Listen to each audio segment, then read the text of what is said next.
Information management. What is information management? Information management is the collection and management of information and the distribution of that information.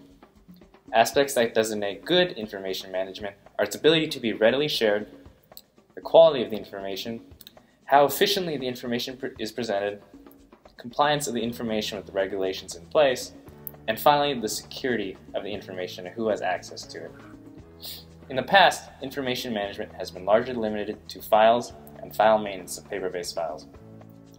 Beginning in the late 1990s, there was a large movement from paper to electronic storage. Let's start off with a brief history of information management. In 1939, Dr. John Atanasoff and his assistant Clifford Berry created the first digital computer, which was used to solve math calculations for science experiments. In 1944, the ENIAC computer surpassed its preceding models by 1,000 times the processing speed. However, it weighed 30 tons and consumed 200 kilowatts of power per hour. Then in 1952, IBM created punch card systems, which allowed mainframes to extract data from computers by reading hole punches, much like barcodes are used today in grocery stores. Throughout the 50s and 60s, computers would start to integrate into many business sectors, including accounting, retail, and transportation. Finally, in the 1970s, management information fields of study were created to bridge the gap between programmers and business management. Presently, much of the world uses cloud-based computing. Cloud-based processing cuts the cost of data storage and can grow with the company. As you can see from the graph, the cost of storing information has drastically decreased, which has resulted in the booming field of information management. While the cost has decreased, the quality of performance has actually exponentially improved in accordance with Moore's Law, which states that every 18 months, our processing capabilities double. Now moving back to today, there are three established subdisciplines of information management: knowledge management, content management, and data management. Within knowledge management, knowledge takes the form of insights and experiences, and knowledge management is the process of creation, storage, and distribution of this knowledge. In other words, it is the process of preparing knowledge for future distribution. The key purposes of knowledge management are to shorten product development time, improve customer service, enhance flexibility, and provide ultimately high-quality products through the sharing of an individual's knowledge among an organization. Now, how does this process of knowledge distribution happen? Common examples are knowledge repositories such as databases, where information can be quickly retrieved; social software such as wiki and blogs, where new information can quickly be added; and knowledge brokers, individuals, usually within an organization, who are go-to specialists within their field of knowledge. Now, the second subdivision of information management is content management. In simple terms, content management specializes in managing information from its original format to its publication format. Instances of content management are any form of text and media such as websites and chunking information. Let's explore an example of content management. On Facebook, categories are grouped into relevant categories.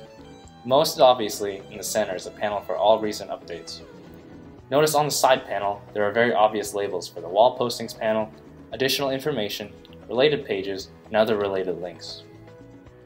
And grouped to the top are tagged images related to the current page. The last subdivision of information management is data management. It is the development and execution of architectures, policies, practices, and procedures that span the entire life cycle of a project requiring information management. This includes the product planning phase, the product launch phase, the product monitoring phase, and the product deactivation phase. The data generated in these distinct phases must be carefully monitored in order to ensure optimal productivity. As businesses and organizations continue to understand the need for information management, a number of executive management positions have been created in many well-known companies. These executives manage how their institutions utilize and organize these information resources. The first of these officers is the Chief Knowledge Officer, but before we discuss that, it's important that we reiterate the different types of knowledge. Tacit knowledge covers all of our skills that are not easily transferred. For example, there's no easy thing I could say that would quickly teach you everything there is to know about running a coal plant or coding in C++. Second is explicit knowledge, which are things that can be easily stated, such as, "My name is Emmett."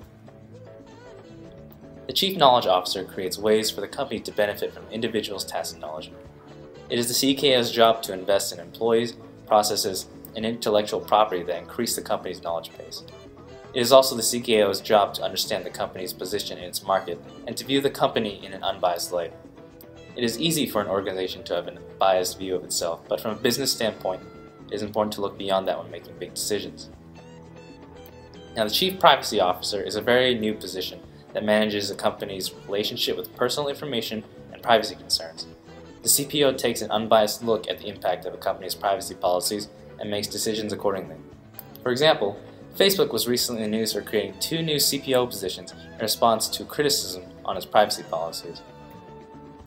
And finally, the Chief Learning Officer is in charge of promoting learning and sharing of knowledge within a company to increase that company's return on knowledge investment. These executives design additional training to increase a workforce's competency. Because of the low cost of data processing and our constantly evolving ability to do so, information management is becoming increasingly important. If trends continue, jobs in the information management field will become more and more common.